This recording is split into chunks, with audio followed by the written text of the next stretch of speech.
Hello students, I am your Urdu teacher Miss Masuma Jamal. This is your Urdu book Kamrani Urdu for class 7.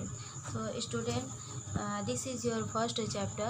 So student, we will start question answer of chapter first, exercise number 5. दर्ज झेल सवालात के मुख्तसर जवाबात लिखिए। Question number 1, इस नज़्म में किसकी तारीफ़ बयान की गई है? आंसर है, इस नज़्म में अल्लाह ताला की तारीफ़ बयान की गई है। क्वेश्चन नंबर 2, गर्मी से औसान खता होते हैं तो खुदा क्या करता है? आंसर, गर्मी से औसान खता होते हैं तो खुदा मेह बरसाता है जिससे सबकी जान में जान आ जाती है। क्वेश्चन नंबर 3 है, बहार का मौसम गर्मी के बाद आता है या जाड़े के बाद? इसका आंसर है, बहार का मौसम गर्मी के बाद आता है। Student, right question answer on your fair copy and after writing send your WhatsApp group. Thank you.